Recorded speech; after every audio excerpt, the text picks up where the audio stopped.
you in the YouTube universe, and the plentiful populace of Planet Podcasts. I'm the average rabbi, and you're experiencing the first episode of Do-It-Yourself Judaism. Introduction and Waking Up.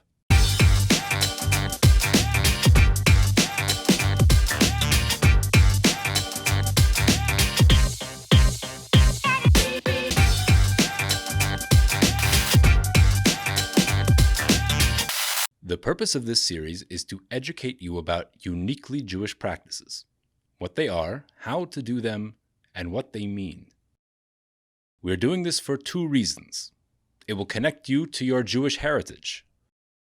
What a shame it would be after thousands of years of preserving a Jewish identity, much of it through persecution, that it should suddenly end with you in our generation.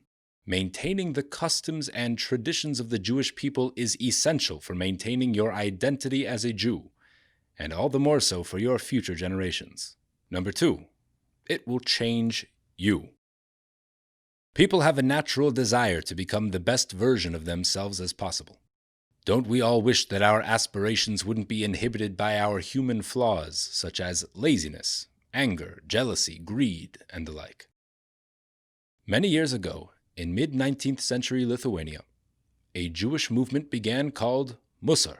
The Musar movement focuses exclusively on character analysis and rectification, examining your personality traits methodically, one by one, understanding them thoroughly, and fixing them up as needed. It is truly great work, but it begs the question, what did Jews do before this movement? Surely Torah Judaism gives light to the path toward self-perfection. Yes, it surely does. That path is called halacha. Say it with me now. It's fun to say. Halacha. Say it again. Yeah, that's good. I think you have a lot of potential.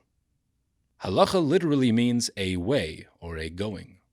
Practically, we use the word halacha to refer to a law or a custom. But its true essence is that it's a lifestyle. It is the path on which you traverse this world that leads to the next world. By adopting this lifestyle, piece by piece, it will consequently transform your character. For example, rising at the proper time in the morning will force you to break your laziness.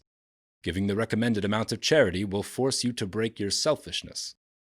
For all the good introspection and self-analysis does, there is no better way to improve who you are on a fundamental level than to change your behavior. Adopting the lifestyle of the Torah, slowly, step by step, provides a framework for your life, a structured commitment to personal growth. So, if all you're interested in is number one, connecting to your Jewish heritage, then too bad. You're going to become a better person whether you like it or not. And that's just that, isn't it? Well, I guess we'd better get started. Prepare your brain for learning. First things first, and that first thing is waking up. How you start your day is of paramount importance. And by start your day, I mean from the very beginning. I mean from the moment your brain shifts from your dreamy dream world back into the lucid consciousness of waking life. Welcome back to reality. What is your first thought? Is it, I'm really tired. I'm not getting up today? If so, you just framed your entire day in the context of negativity and laziness. Any attempt to infuse positive energy into your daily activities will necessarily be an uphill battle, fighting the heavy inertia you created with your first formed thought. Instead, try adopting the Jewish practice of the Modeh, a simple statement made just at the moment of achieving consciousness after sleep. The translation is as follows.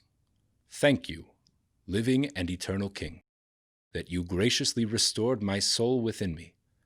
Great is your faithfulness. Clearly the theme here is gratitude. Gratitude for your life. Look around right now. Go ahead.